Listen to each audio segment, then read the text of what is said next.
It's wonderful to be back for this covenant series. We are looking at the everlasting covenants, 8 covenants that God had given for the ones whom He had created.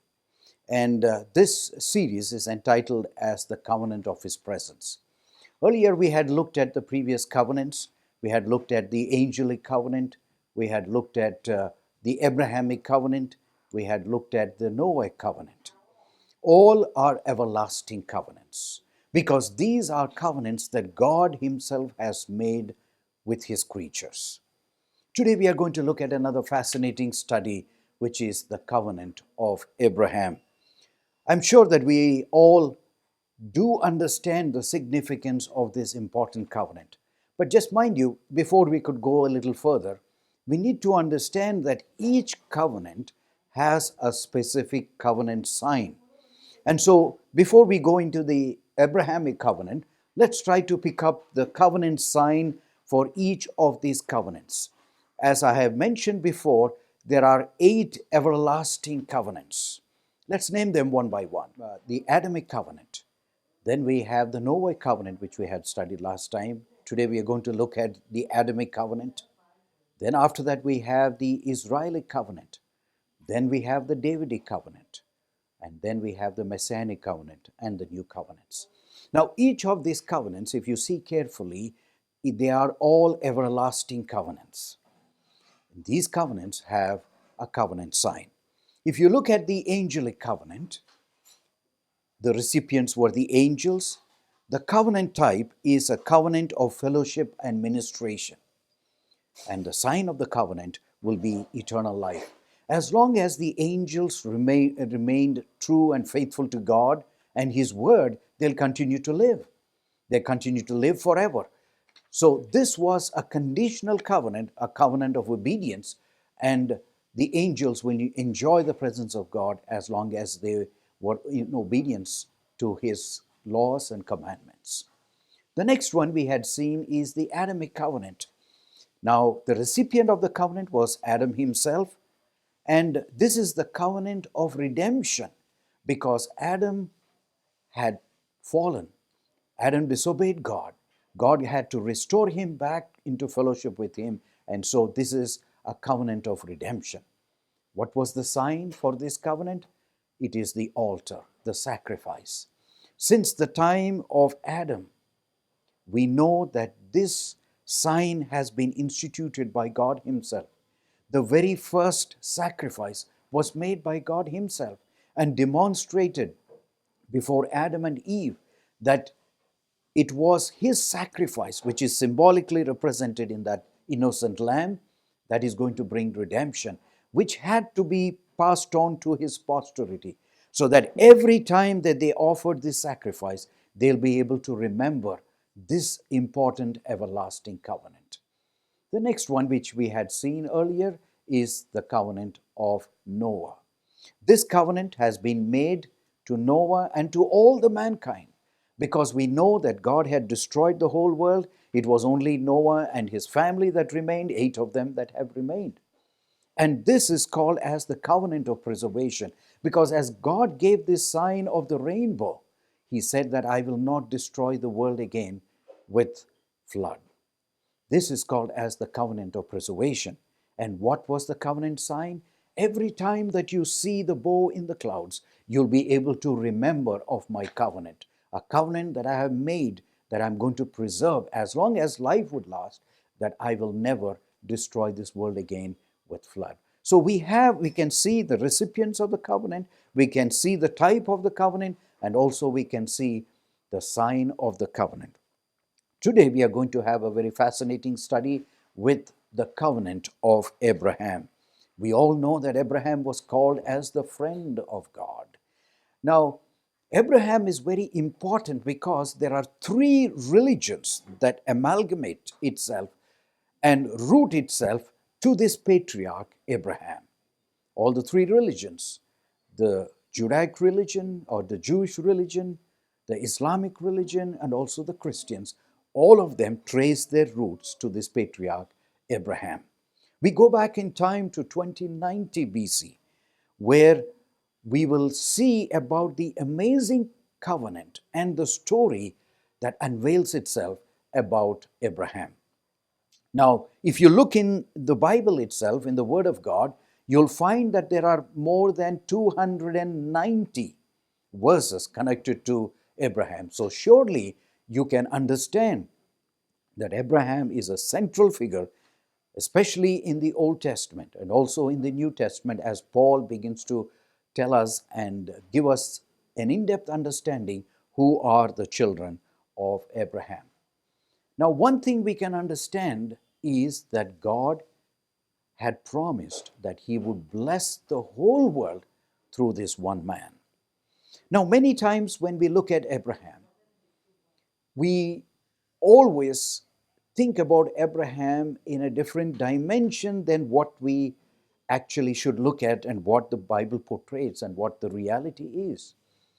If you were to ask the question whether you would like to be a child of Abraham, we all will answer yes. And then if you follow it up with another question is, why is it that you want to be a child of Abraham?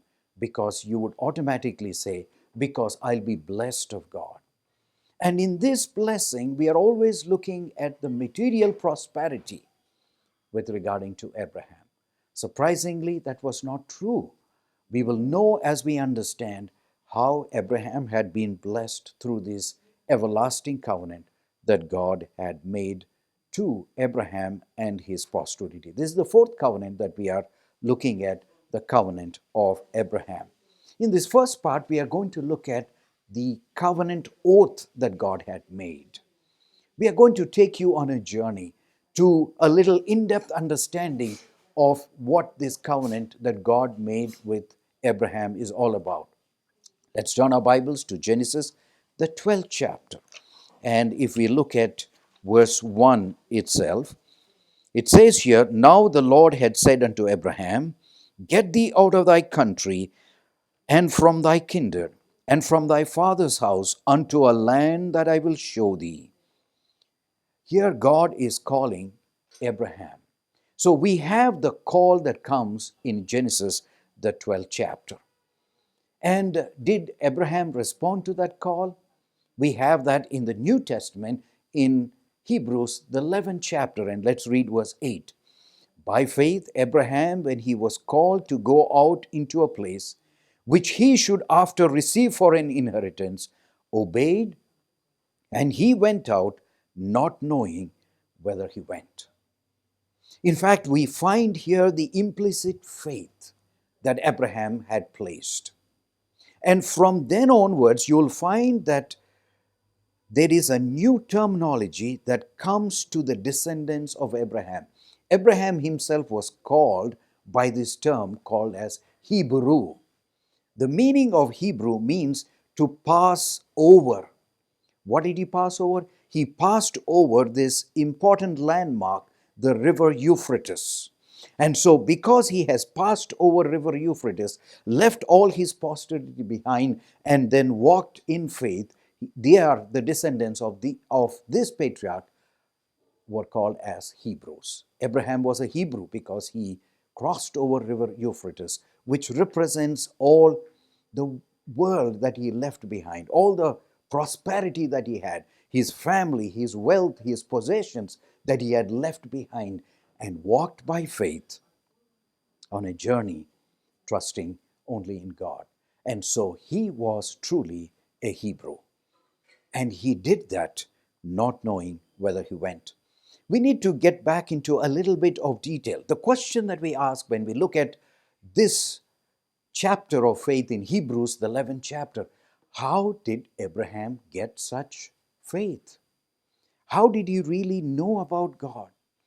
Sometimes the Bible itself may not give you the description on the surface.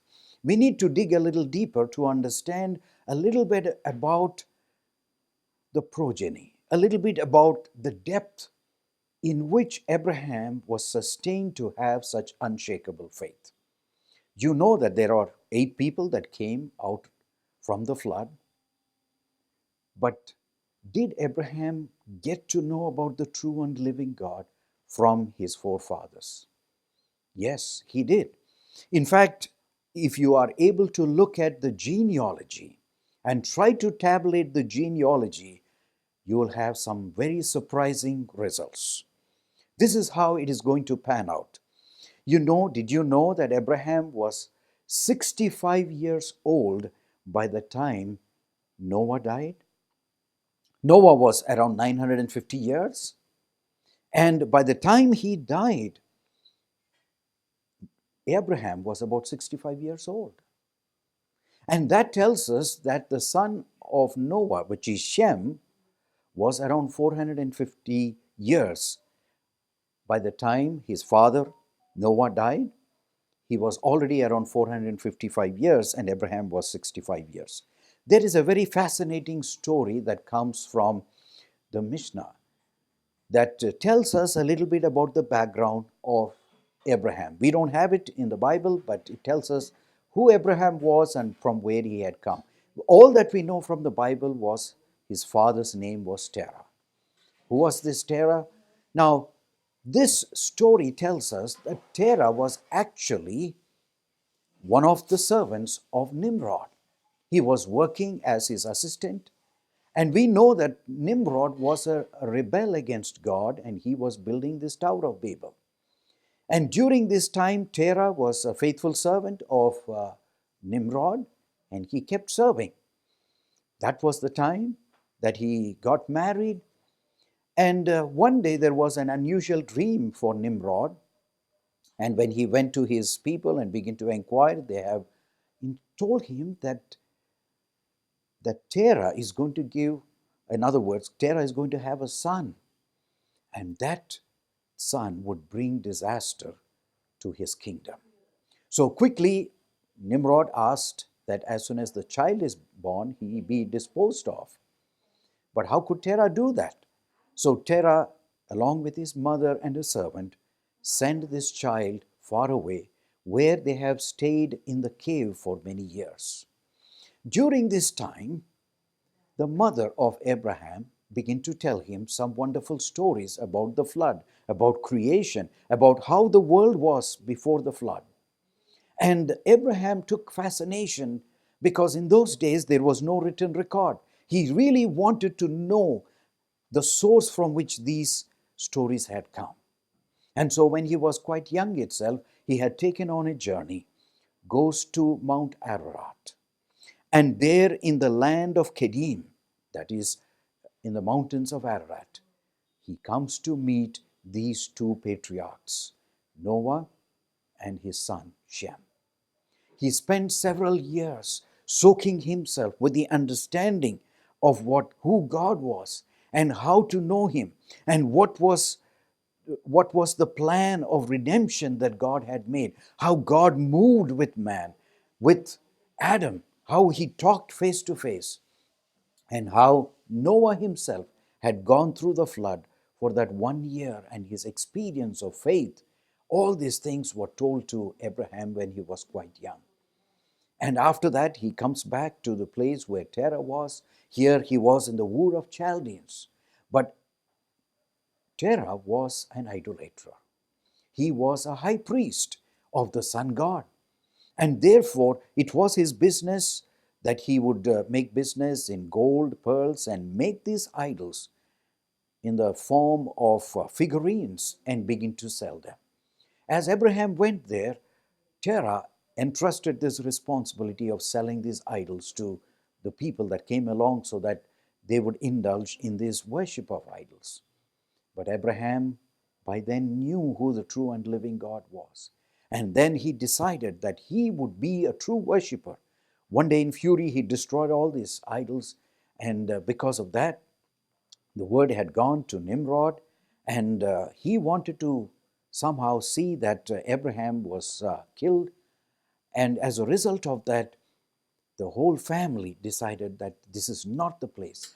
The call came to Abraham that he must leave his place, his household, and travel to know God and to associate with God. And so here is the story that we can get to know from a little bit about genealogy, that Abraham had come to know about the true and living God from his forefathers, both Noah and Shem. Another interesting fact that you will come to know is actually Shem had outlived Abraham by 32 years. Why is it that God kept these patriarchs to live in the land of the living for such a long time? Because they were the living scriptures. They were the living oracles. If anyone wanted to know about God, the only place and source is they needed to go to these people and get the understanding of God direct from them. And that's why God left a living witness, both in Noah, in Shem, in Abraham. And Shem outlived Abraham so that people who would want to verify the story of Eden, the story of the flood, they could go directly to the source itself and get to know about God Himself. Now, when this call had come, Abraham had to decide between getting to know the Creator and to get absorbed in the created things. So often the same call comes to us. Unless we are able to take this journey by faith before God, what is it that we value the most is what comes out. Our choice is made between knowing God, understanding, and following Him by faith, or getting attached to these earthly things. Abraham was a very wealthy man.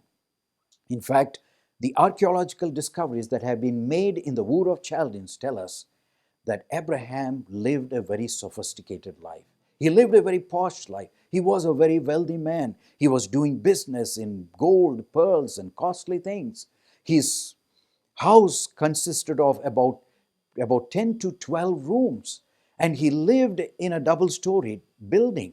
He had the sophistication of hot and cold running water coming in through the taps into his own house. He had a kitchen, they had bathrooms, they had different things, just like how a modern man would live. Many times we think that Abraham was just a nomad, somehow taking care of the sheep when the call of God came, and then he began to follow God so that he can make him wealthy, and afterwards he became a wealthy man. The opposite is true.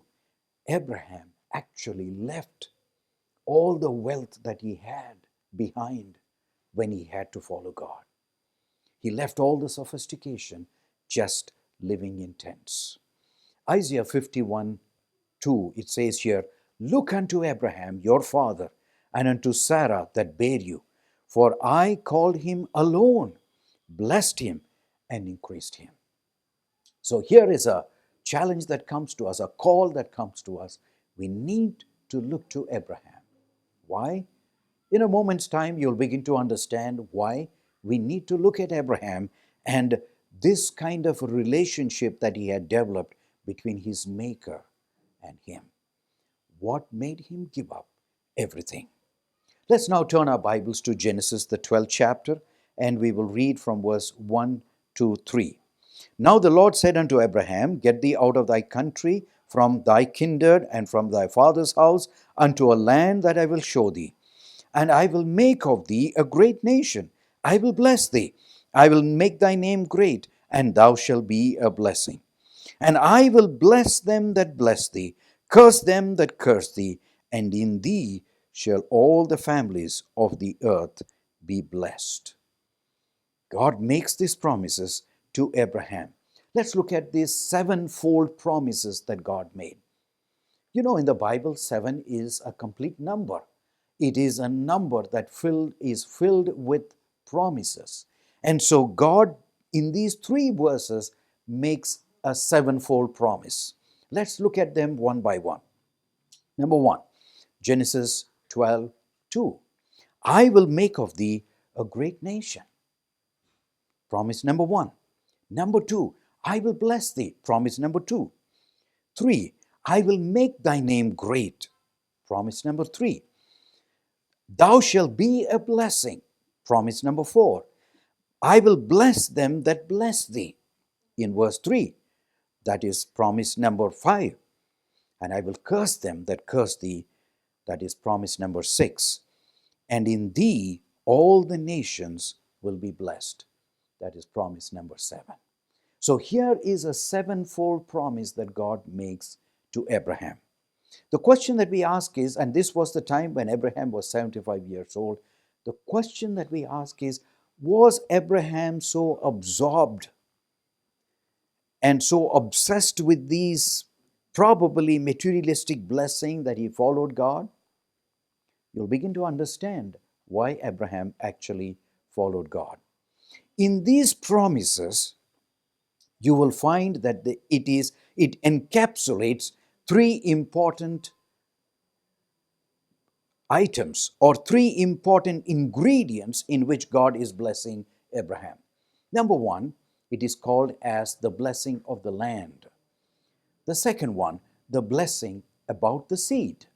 And the third one, it is a blessing that he will continue to be till the end of time. So when we look at Abraham, we are looking at land, seed, and blessing. And as we look at these three aspects of it, we are going to go in depth as God had given several of these promises. Now, this covenant that God made, he had also made personal promises to Abraham. He gives national promises to Abraham's descendants and a universal blessing to all the nations through the Messiah. Now, we are going to look at the encounters that Abraham had. And you need to see from Genesis, the 12th chapter onwards, unto Genesis 22nd chapter. The whole story of Abraham is unraveled there. But within these chapters, you'll find there are 7 encounters that Abraham had with God.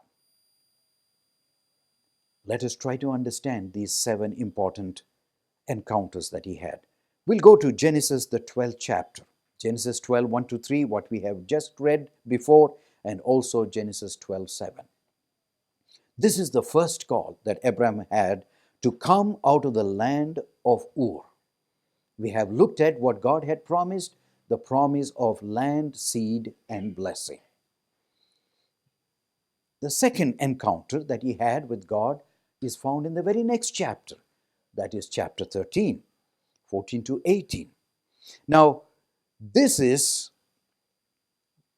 covenant that God had given to Abraham, interestingly, after the Lord had grabbed the very best part of the land and went to Sodom. So you will find that these encounters that God had with Abraham actually came when Abraham started giving up things.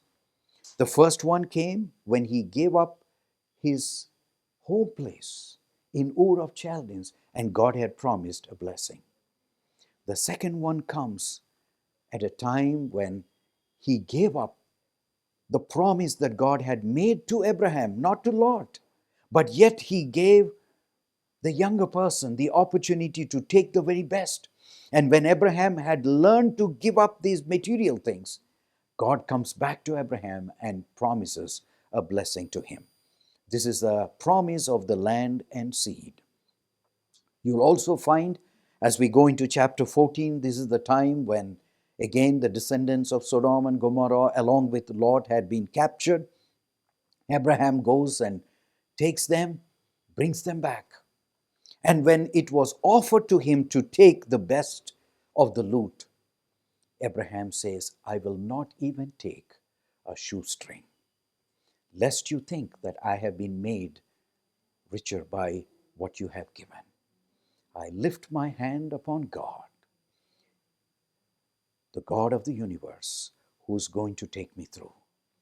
Abraham again gave up something, even though he was the rightful king of all these nations that he had conquered just that night. He gave up everything and trusted only in God.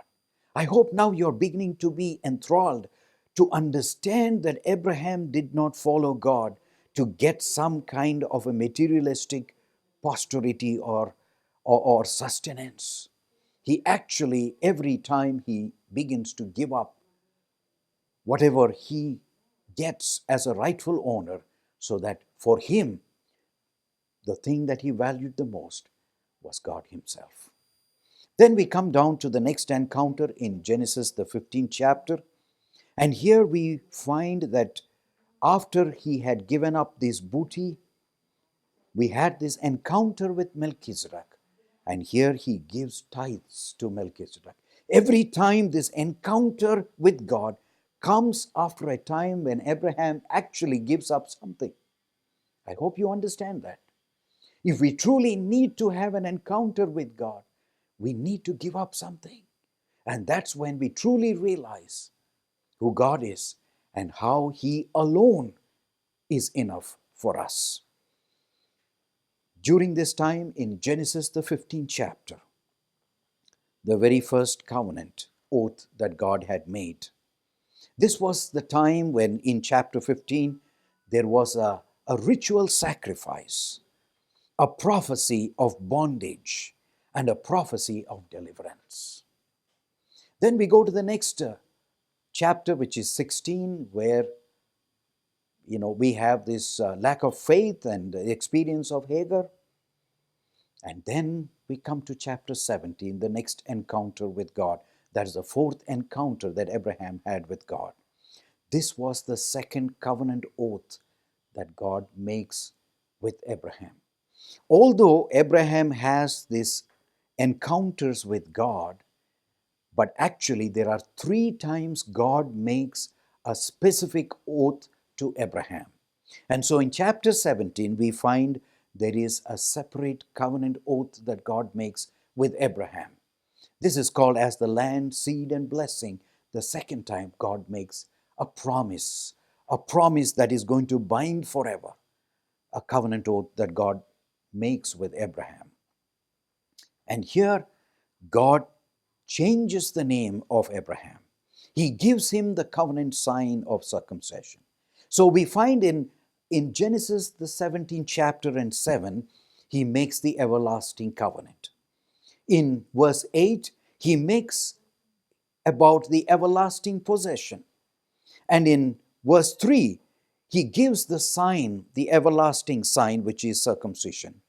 He talks about the everlasting heir, which is Isaac.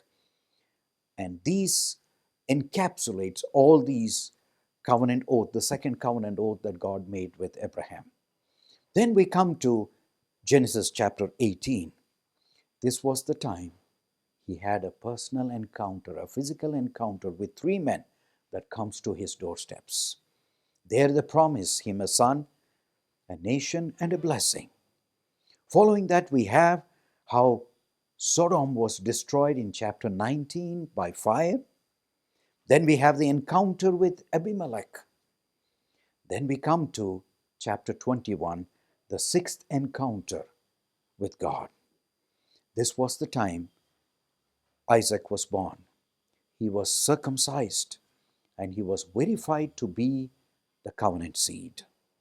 But then, as I told you, that every time a covenant encounter, God made an encounter, he had to give up something.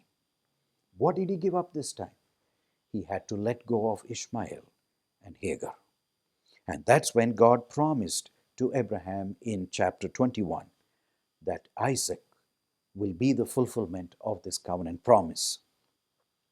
And finally, we come to the very last pinnacle in the life of Abraham. That is chapter 22. The final display of God's own heart to Abraham. What it means to give up his own son.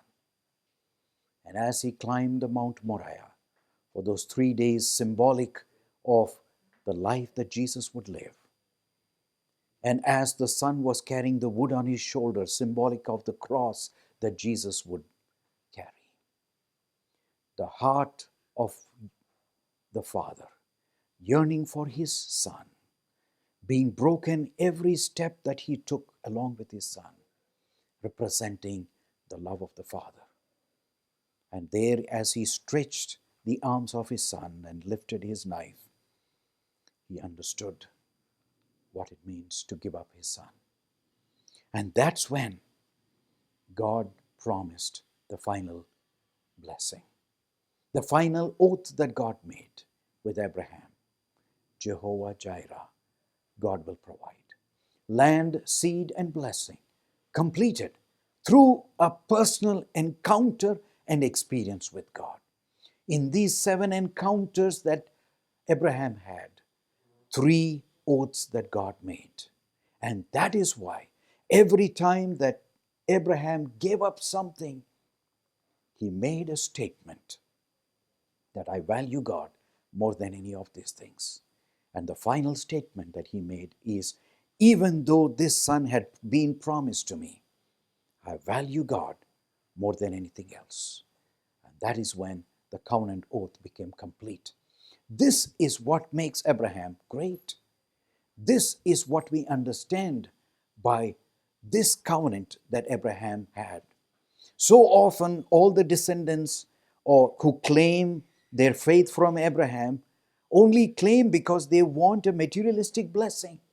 There is an intense battle that goes on to grab the land, to grab the posterity, to grab the resources that are there. How little people understand to be a child of Abraham actually is to give up and to cling only to God. I hope that you will be able to understand the true meaning of the covenant of Abraham. We will continue more as we begin to understand about this covenant of Abraham. God bless you. Until next time.